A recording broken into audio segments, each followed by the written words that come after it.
What the Falcons do, we rise up. Welcome to Rise Up Reactions, the show we talk all things Falcons, NFL, Georgia sports, and in general, the sports news of the day. I'm your host, Dr. Lee Denning, the Golden Hard Dog and a lifelong sports fan. And guys, it's Friday, which means that I'm coming back to you with a preview for a fan perspective of the Falcons' upcoming first time in forever primetime game against the Philadelphia Eagles in Philadelphia. Now,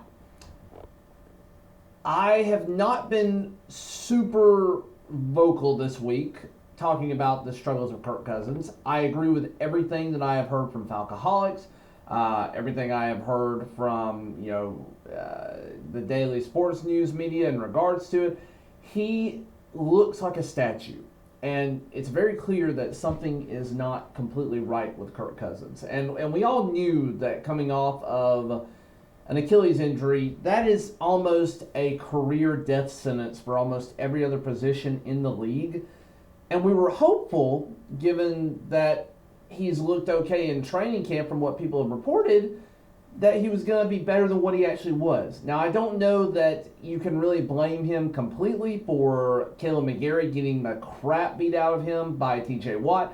TJ Watt had a field day with Caleb overall, and again, this is a reason why I think that Caleb McGarry's got to go if Michael Penix is going to be our future. There is no reason ever for him to be the blindside tackle for a left-handed quarterback.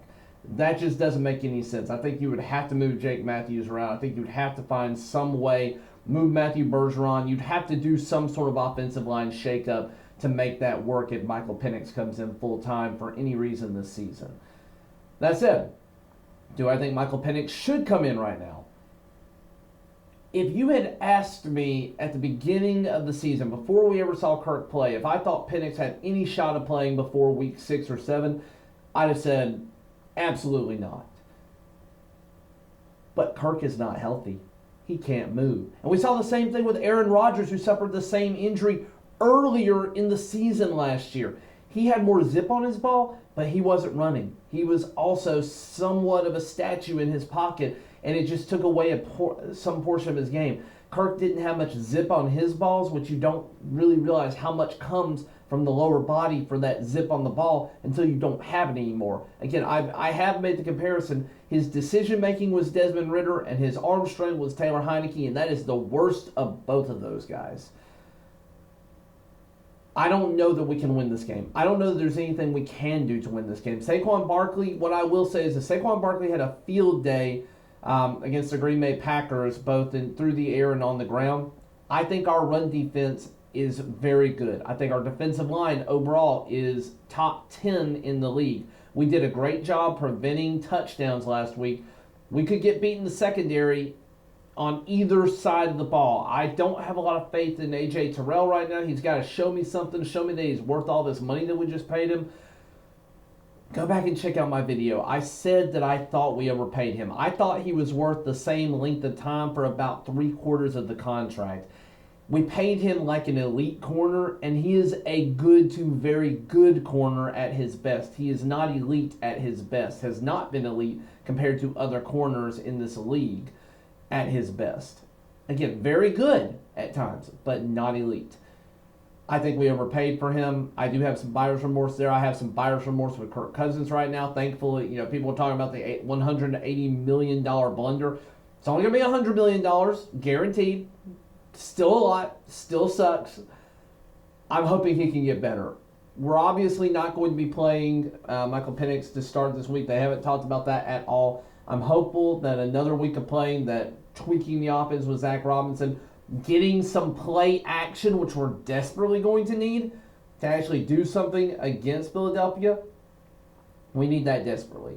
Now, Philadelphia's defense didn't look great. They were giving up points left and right to Green Bay, which Green Bay has a pretty good team overall. I think our skill position players overall, take away the quarterback, but our skill position players minus quarterback are better than their skill position players at this moment in time. I think that our run defense could be very good, and it's going to have to be amazing in order to contain this high-flying Philadelphia offense. We're going to need to be a lot more wary of running. We were very wary with Justin Fields, and if we can keep Jalen Hurts from doing the same thing, then we should be fine. Hurts has similar running ability to Justin Fields, so I would say Fields is a faster runner, and we pretty much kept that contained, so I'm not overly concerned about that. I am very worried about Devonta Smith and about A.J. Brown beating the crap out of corners. Now, for all the grief I give Mike Hughes, he played really well last week. I have no complaints about how he played. He kept an eye on his guy and kept numbers down overall, made some big plays. But A.J. Terrell gave up 85 yards to George Pickens and should have given out more.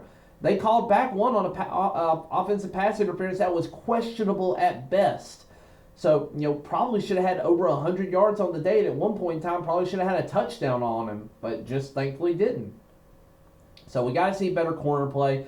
I'm not worried about the safety play. Miller looked great coming in there, playing well last week. And then also, Jesse Bates is on his own little island out there. So I'm not worried about the middle of the field for pass protection, but I am worried about the periphery of the field. I'm worried about the outside. And then with the linebackers, we got to talk quickly about injury. Nate Landman is questionable for the game. That's going to be a big blow to us. Antonio Hamilton Sr., who was great in preseason, he didn't really see a lot of action last week, but he's questionable. Caleb McGarry is questionable. I don't know if it would be better if he didn't play or not. I think Storm Norton as a swing tackle might play better than Caleb McGarry at this point. Obviously, DeMarco Hellens is still on IR, so we're not expected to see him back till at minimum October 3rd, and he would be a backup at this point as well. And then going for the other side, the only real injury for the Philadelphia Eagles is Milton Williams, defensive tackle. They've got James Bradbury on IR until October, but there's nothing really crazy there. But Milton, decent player, but he's just questionable. I look for most of these guys to start. I don't think we're going to be dealing with any major injuries. We'll see what happens in practice today. But otherwise, I did want to leave this with a quick announcement.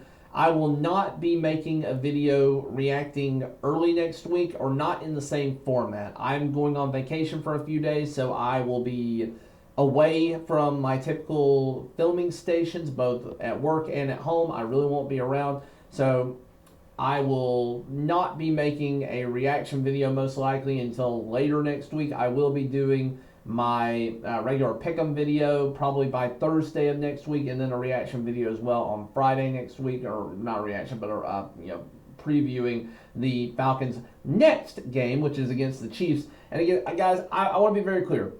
I don't have a lot of faith that we are going to win this game. I am going to pick us to win this game. For some reason, we are only a 6.5 point underdog right now. I think it should be much worse than that based on our previous performance.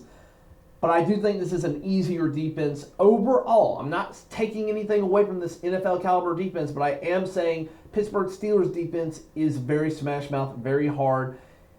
TJ Watt is a great top 5 defensive player in the league right now, and we're not going up against that kind of talent. We're going up against very good players. We're not going up against the elite of the elite for this matchup. So we could see a little bit more offense out of the Falcons. It's going to be a very hostile environment going to Philadelphia. This is their first home game if you don't take away the fact that they were the home team in Brazil, which is not a home game for anybody. We'll see what happens. I don't have a lot of faith that we're going to win, but I will always pick the Falcons, especially early in the season. Give me my Falcons. I think if we win, the key to victory is going to be including Drake London in the pass game and getting Kyle Pitts more acclimated. Let's quickly talk about Pitts before I go. He doesn't know how to block. He's terrible at blocking. Please stop making him block all the time. Put him in the slot. You wanted to have him do a chip block and then go out for a pass? Fine. He does not need to be in pass protection, period. Charlie Warner, put him in there all day long. Leave him in the whole game. Do what you got to do. Kirk needs more time to throw. He didn't have much time against TJ Watt, and he's not mobile. That pocket is the only safe place that he has, and if it goes down, he goes down. With that in mind, rise up. I'm excited for the game. It is a Monday Night Football game. I will get to see part of it, but not all of it because of being on vacation. But thank you for watching, liking, sharing, and subscribing. And as always, rise up.